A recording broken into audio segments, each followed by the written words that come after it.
Hello and welcome to this webinar, which is an introduction to preventing misogyny, sexual harassment and sexual abuse through the primary PSHE curriculum. My name is Julie McCann. I work for SIL, School Improvement Liverpool, and we have been working in partnership with Merseyside Violence Reduction Partnership on this programme to challenge and tackle violence against women and girls in particular. Okay, so the aims of today's webinar are for you to be aware of some of the statutory requirements and DFE guidance linked to sexual harassment and child-on-child abuse, to explore sexual harassment and how best to use education as a tool to support more equitable, open, respectful relationships in the future, and also to consider how we do this safely and in a way that is effective. This session is an introduction to these key issues, and I would recommend that schools consider having a longer session as an inset or attend central training where we explore these issues in greater depth. Okay, so moving on, colleagues, can I ask you to think about how you feel at the moment with regards to teaching to prevent misogyny? Is it something that you feel quite comfortable about? Do you feel completely confident? Do you not feel confident at all? Can I ask you to just make a note or just give some consideration to where you would place yourself?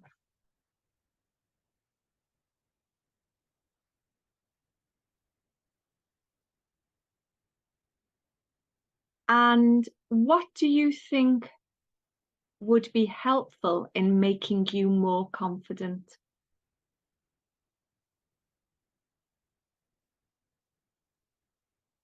Thank you, colleagues. That's just a baseline assessment for you to consider where you are.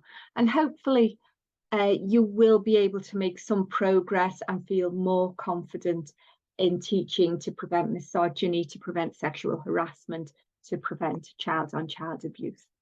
Thank you. So, first of all, then, let's consider some of the guidance that is out there. These documents outline some of our statutory duties, they outline definitions, and they are useful for us to be aware of. I am not suggesting that you sit down and read every one of them cover to cover, although there is the expectation that you maybe do with some of them, for example, keeping children safe in education, but that you are aware of them at least. And I would like to just pick out a few things from some of them, if that's okay with you. But before I do that, I want to share some findings from the National Education Union. And this is from a document that they produced called It's Just Everywhere. And what I've done here is just highlighted some of the key findings from that sexual harassment is prevalent in schools and overwhelmingly involves boys targeting girls. Colleagues, I think it's worth us just pausing to consider that point. We will all know that boys can be targets of sexual harassment,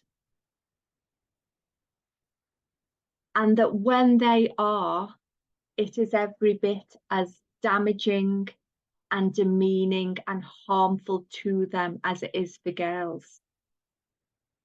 And certainly nothing that we do in today's session, we certainly do not want to diminish any of that experience that young boys or men have who do experience sexual harassment. I think it's worth mentioning that when boys or young men experience sexual harassment, it's often those who do not fit into society's expectations around gendered norms or around sexuality necessarily. Okay, so there's that added layer there. Having said that and acknowledged what I have just said, what the findings repeatedly tell us is that overwhelmingly girls and young women are the victims of sexual harassment to a much greater extent. And because of that, then we do need to specifically tackle violence against women and girls. We can't just not acknowledge that this is, you know, very specifically something that is targeted at women and girls the overwhelming majority of the time. Okay, so and that is reinforced in a number of reports and guidance documents. So just then to move forward with this, sexual harassment is prevalent in schools and overwhelmingly involves boys targeting girls.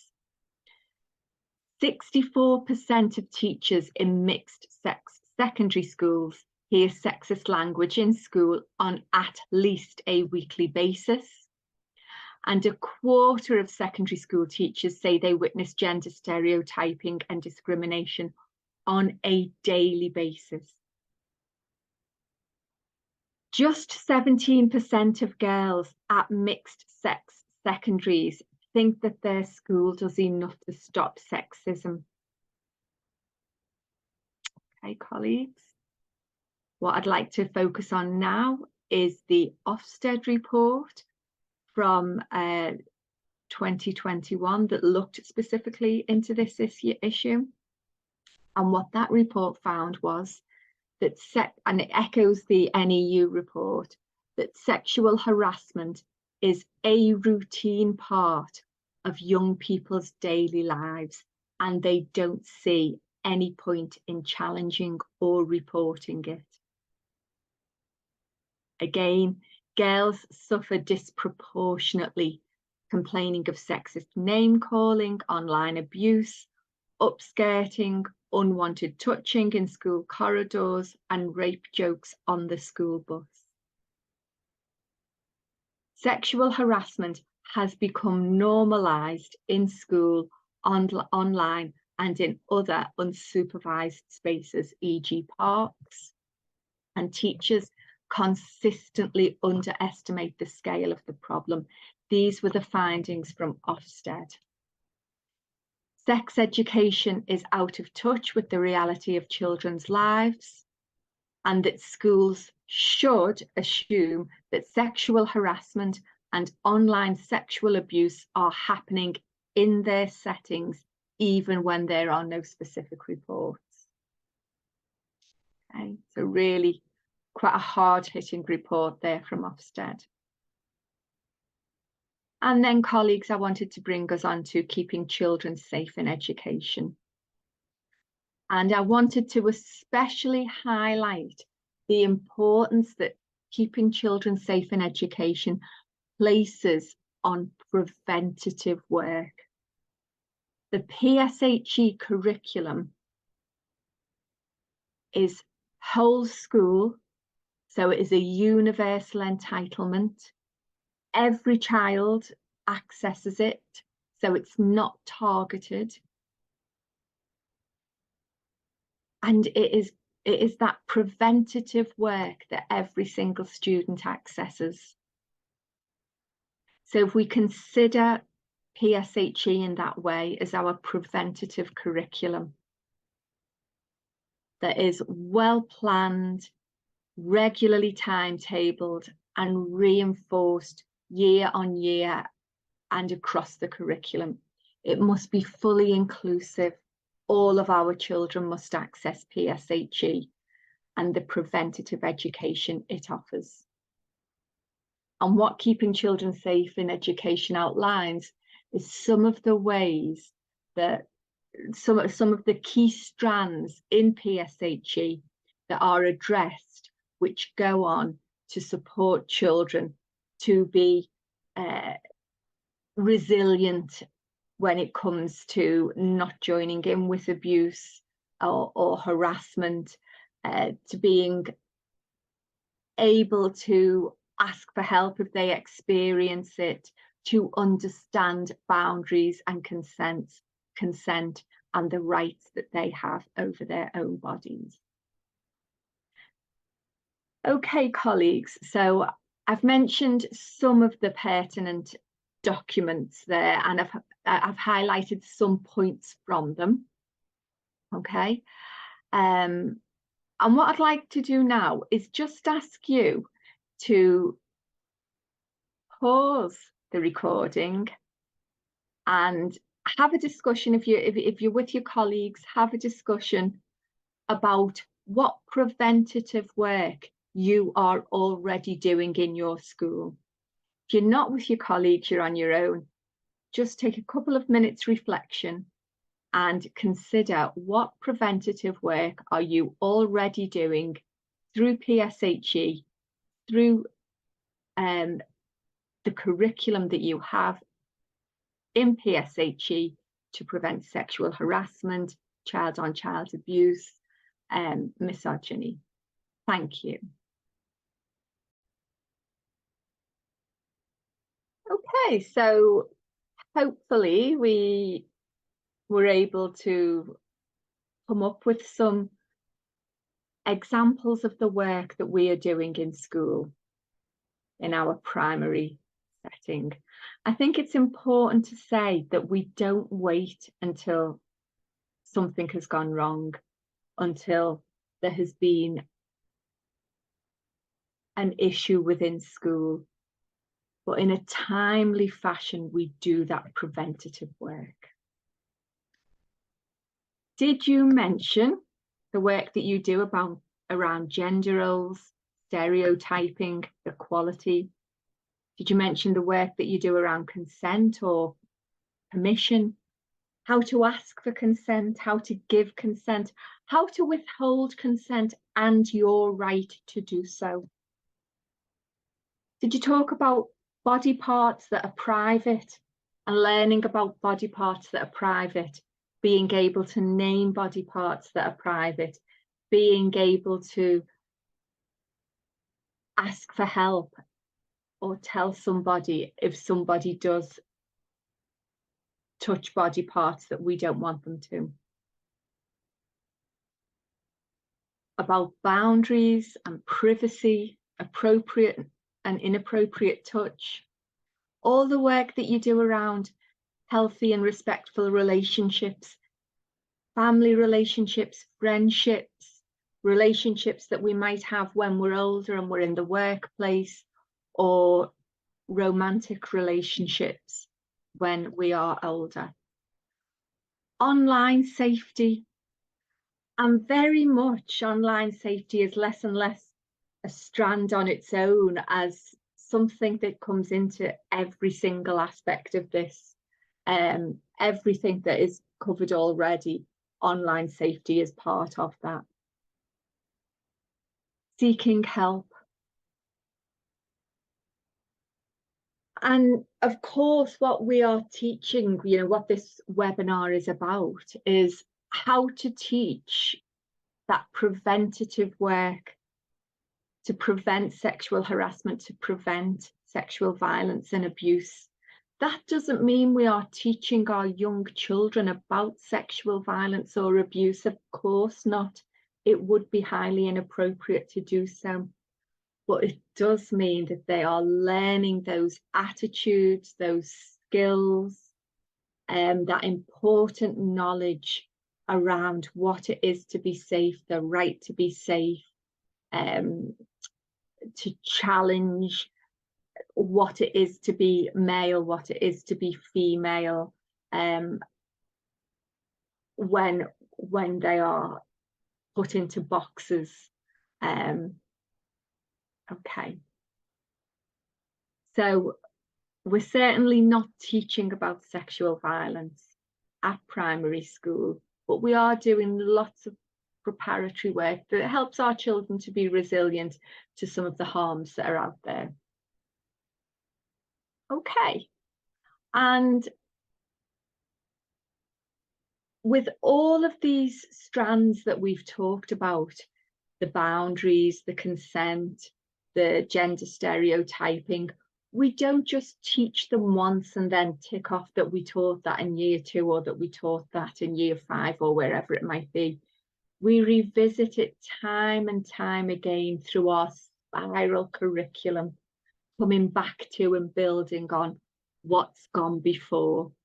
So our really clear spiral PSHE curriculum that has progression built in. So we're not repeating what has been learned before, but we are building on it. And it is quite clear that we teach this aspect of consent in year 4 because it builds on what we did in year 3 and what was done in year 2, and it helps prepare them for what comes next in year 5 and year 6. So we're quite clear about what is taught where. There is a clear rationale, and our whole programme sits together in a cohesive whole.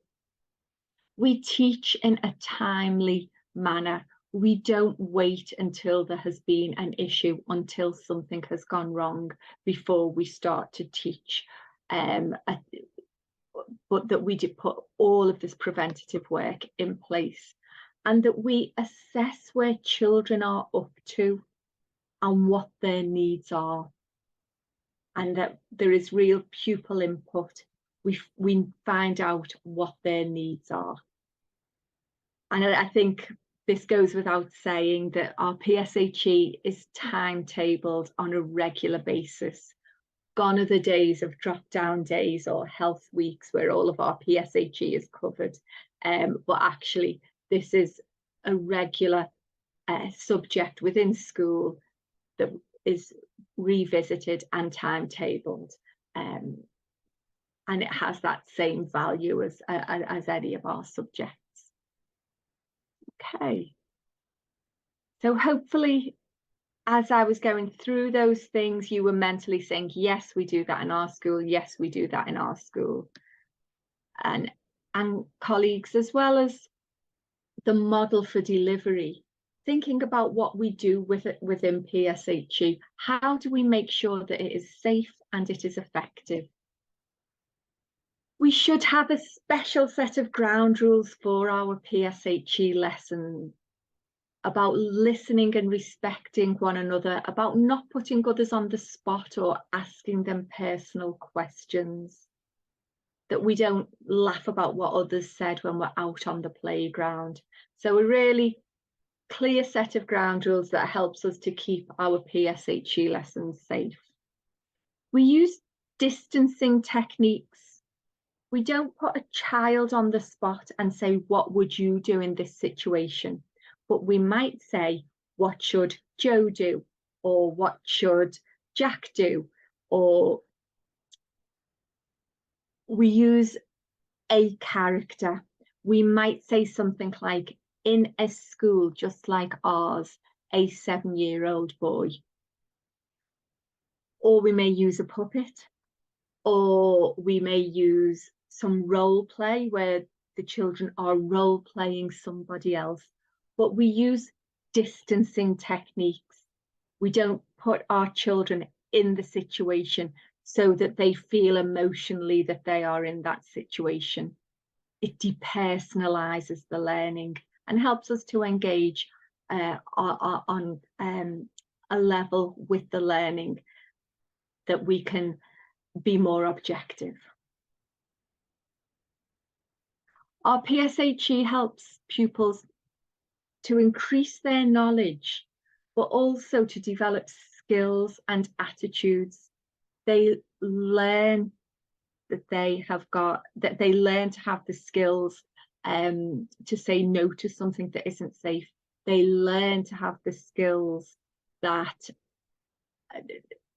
enable them to ask for help. They have the skills to be a good friend.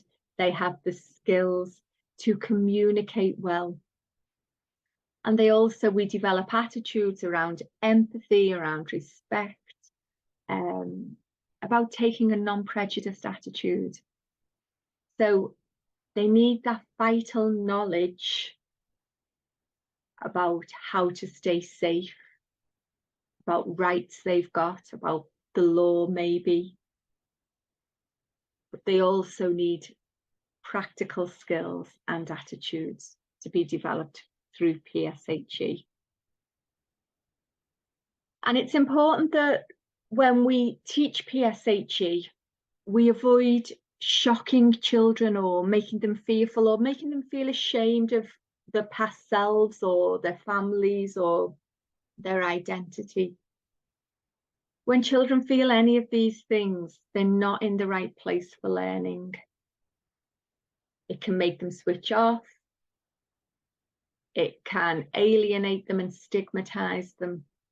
What we want is our PSHE classroom to be inclusive, and we don't make assumptions about children, their families, their identities, and we don't stigmatize people who've already maybe made a particular mistake or have behaved in a certain way. But we always speak about ways that we can overcome challenges, or the fact that we do make mistakes and we do say the wrong things sometimes, and how do we improve on that in the future. Okay, thank you, colleagues. So what I'd like to do now is just share some examples, and this is only these are only a few snapshots of the sorts of activities that you might like to do, but some examples of some of the activities that you might use to prevent sexual harassment and misogyny within your classroom or in the future. Remember, a lot of PSHE is not education for right now, but it's for the future, next week, next year, some point in the future when these skills and attitudes and knowledge are required. Okay. So exploring stereotypes. We might give our youngest children in nursery a set of toys and say, can you sort them out into male and female?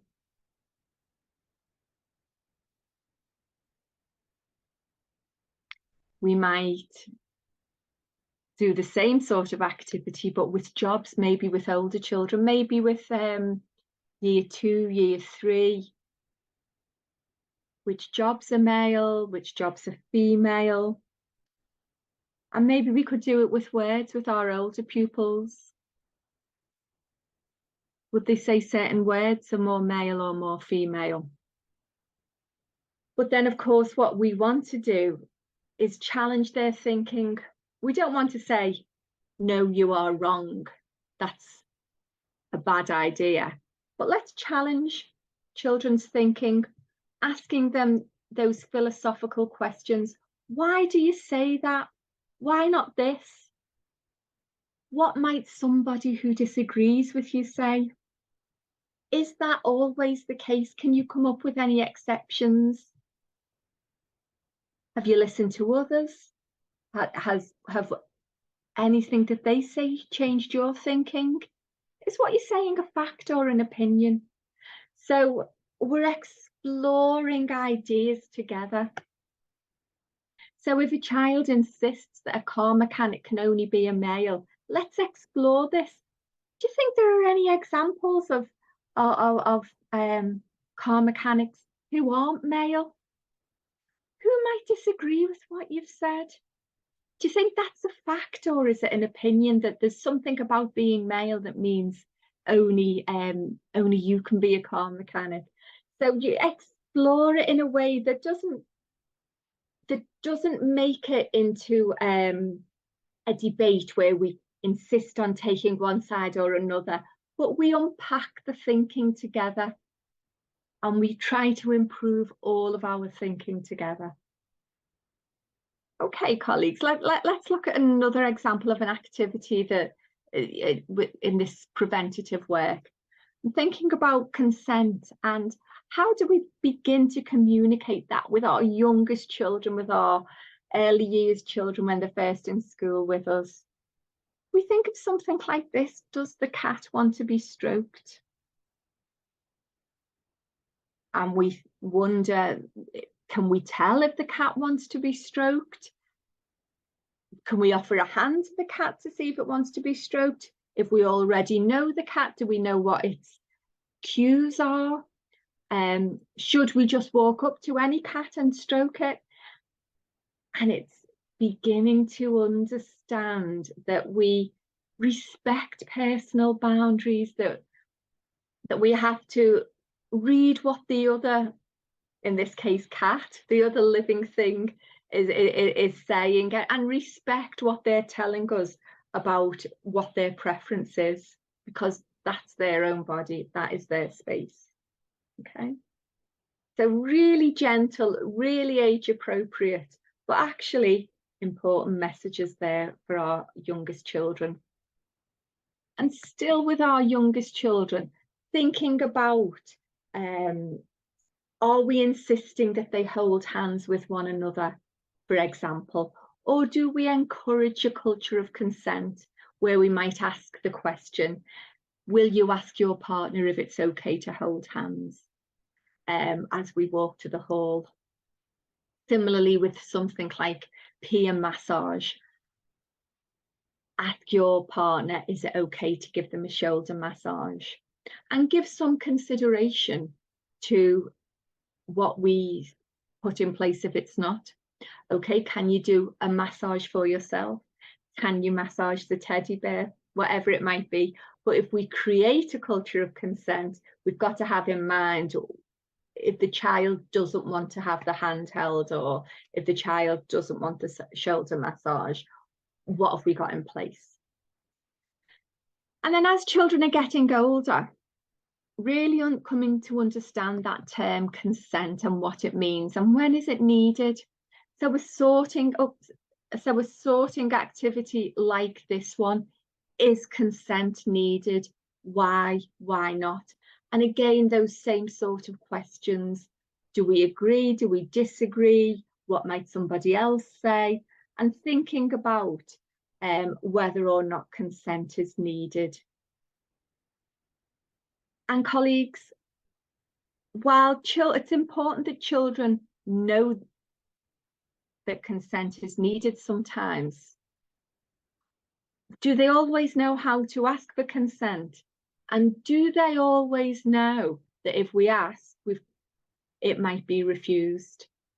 So if we come on to another suggested activity, let's role play. Remember those distancing techniques. It's not the child who is in our class. It's not saying to the child, you would like to borrow your sister's pencils, but we're saying Tilly would love to borrow her older sister's pencils. So she would like to borrow his sister's pencils. How could she let her know that she wants to borrow them? What might she say? What might she do? So it might be things like she says, I'll look after them, I'll get them back to you by the end of the day, I won't run them down, I only just want to use them for one poster, whatever it might be. So we think about how we request consent, but we also think about the fact that sometimes consent is refused. And we've got the right to refuse consent too. Colleagues, the next activity I wanted to share with you, and this is just a whistle stop of some activities that we might use at primary, is providing opportunities to say no, because it can be really hard to say no if somebody asks us to join in or to do something. So let's think about saying no.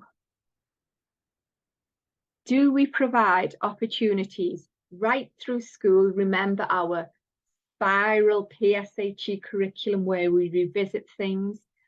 Do we provide opportunities to say no through our PSHE curriculum.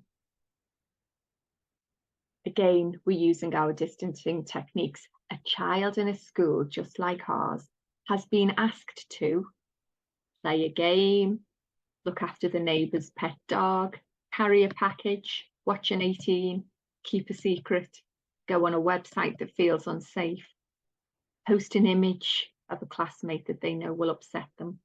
Of course, there might be some of these that are suitable for our Key Stage 1 children. There might be some that are more appropriate for Key Stage 2. So think about how we have our planned PSHE curriculum to provide these opportunities at different stages. And of course, it's not as easy as just saying no, because usually the others will come back and say, oh, what's the problem? Join in, it will be fine. We've done it before. So we role play the situation. Remember the distancing techniques. We're not playing ourselves, we're playing the character, the child in the other school. Child A says no. Child B and C try to persuade them. And colleagues, how do we continue to say no when child B and C is trying to persuade child A? What do they come up with? And eventually it is that walking away. I've said no, I don't want to do it. I'm going home now. And children practicing saying that so that the first time they have to say no isn't when they're in that really difficult situation already, because they've practiced doing it in class. Okay. So colleagues, something that you may already do some version of this within your class, but thinking about appropriate, acceptable touch. And it's important that we say a lot of the time, most of the time, depending on who we are and if we like to be hugged, things like hugs are wonderful. Most of the time, most of the time we're more than happy to have a hug, and that's absolutely fine. But some of us may be less so. And in some situations, less so. So we don't want to give the message that, hugs aren't lovely, but that we don't have to give hugs if we don't want to. We don't have to give somebody a kiss to be polite, okay? So if we look at some of these examples, we can see that a lot of the time, they're safe, they're comfortable. Sometimes they're necessary. So it might be that the child doesn't want to go to the dentist, especially, and have the dentist in their mouth. But it's necessary to keep our teeth strong and healthy. But then sometimes, if it makes us feel a bit embarrassed or uncomfortable, then we don't have to have that particular touch. We should have the right to say no. So the same touch for somebody might be okay, but for somebody else it's not, because they feel embarrassed or they feel uncomfortable. And I think that's important to say, that for one child, a big hug off their auntie when they meet is lovely, it's wonderful for lots of children. But for another who doesn't really like hugs and feels a bit uncomfortable, or doesn't know the auntie that well, then in that situation, maybe for them it's not as comfortable, and they have got that right not to be hugged if they don't want to be. Okay. So what about if something doesn't feel safe or right, and we've told the person, but we need to tell somebody else because something's not quite right? Who are our trusted adults? Has every child in our school got a helping hand? And does that helping hand have genuinely trusted adults on who they can go to? So it's not just adults who we think are good fun. So the shop assistant might be a really good laugh whenever we go in there. That doesn't make them a trusted adult. We don't know that we might not know that person well enough. So give some thought to who our trusted adults are, who our trusted adults are. For some children, a photograph might be helpful. And a lot of them are likely to be people in school who the children feel that they can go to. But do all of our children understand the term trusted adults and that they have got their own trusted adults? But then even when we've got our trusted adults, we may not know how to ask for help or to say when something is wrong. So again, in our spiral curriculum right through school, are we providing opportunities to ask for help? How do we go to somebody? How do we approach somebody? And if we do it in lots of different situations, so you know, it could be making an emergency call, it could be asking for medical help, it could be being lost. But if in lots of different situations right through our school PSHE curriculum, we have opportunities to ask for help, and when it comes to a novel situation that we find ourselves in real life, we've got the skills to ask for help. Okay, colleagues. So what I've shared there are a range of activities that we might use through our PSHE curriculum. They really are just a smattering of activities. And when we do a fuller training session and an in-person training session, then we look in a lot more detail and we carry out some activities together as a group. But I just wanted to give a taste of some of the sorts of preventative activities that you may use throughout your PSHE curriculum. And hopefully you recognise lots of these as things that you already do in school.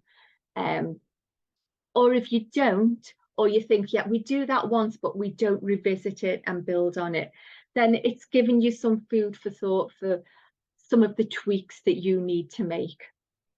What I'd like to do finally is just think about how we broaden this out to a whole school approach. So yes, it's our PSHE curriculum, but what about beyond PSHE? What about in the corridors? What about when we overhear something on the playground? What about in the geography lesson or the maths lesson or whichever other lesson it might be? Okay. So one thing that can be useful is to find out from pupils, where do they feel safe in school or in the area around school, in the immediate area around school? Can they annotate a plan for the places that they feel most safe, places that they may not always feel safe? And what are the reasons for that? Has there been something in the local community that has made children feel a little bit less safe than they used to? Is there sometimes pushing and shoving in the cloakrooms? Are there sometimes bigger children in the toilets who say things? Is there an area of the playground that people can't see? Find out from the children, because we may not always realise these things. I know a few schools who've done this, and it's been a real eye-opener. Some of the responses they got from children, and they were so glad that they did it, because they were then able to make the changes to make sure that school was safer. Okay. Thinking also about our school culture. Is all inappropriate sexualized language treated with the same gravity as any other prejudiced language? Do we ever accept as part of growing up the way boys and girls sometimes interact that can overspill into something that is is maybe unhealthy, maybe becomes more like child-on-child abuse, maybe becomes harmful? Are we making sure that those sorts of behaviours are addressed? Are there clear channels for reporting it? Is it recorded? Do we record it in the same way that we record other prejudice behaviours? Are all staff clear?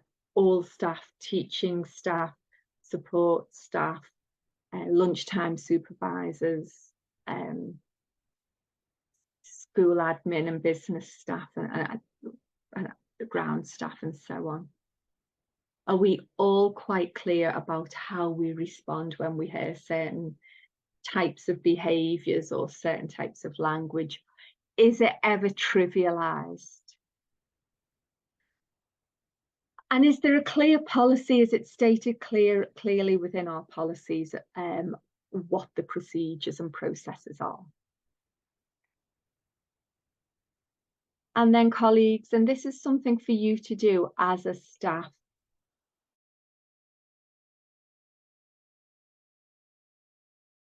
think about what your responses are, really blunt responses that make it quite clear what's acceptable and what isn't within our school. So if we say girls can't play this, if you overhear girls can't play this game, if you overhear your Martha flag or any other sexist language, if you hear he cried like a girl because he can't take a joke, if you hear don't be so gay, your football team got absolutely raped, all the boys in our class behaved badly. Hopefully we all agree that those are problematic things to hear and for children to say. And some of them maybe are quite difficult for us to respond to in the moment. So take this opportunity as a staff to agree on what is our response to that. If we hear that word rape used in a way that is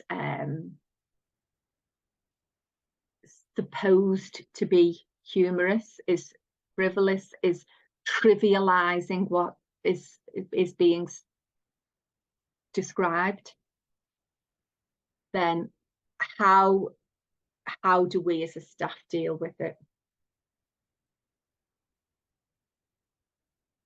If we hear sexist or sexualized language or comments, how do we as a staff deal with it? And it's really important that we all have a really clear response. And as with the children, it's better that we've rehearsed a situation, a response, before we find ourselves in a situation. Yeah. Okay, colleagues, there's been a lot covered there, actually. A lot to take in a webinar. And I would recommend that you do consider accessing training more fully. But hopefully it's given you some food for thought. I would ask you, while you're still here, to give some thought to what your key learning points are. What actions do you intend to take as a result of today's training? And can I recommend that if there is anything else that you need from me, if you would like a longer session, if you would like to access training within your school, to book some training in your school, or to come out centrally onto some training, then please contact me directly. You've got my email address there, and you have also got my Twitter handle. Thank you so much for prioritising this today.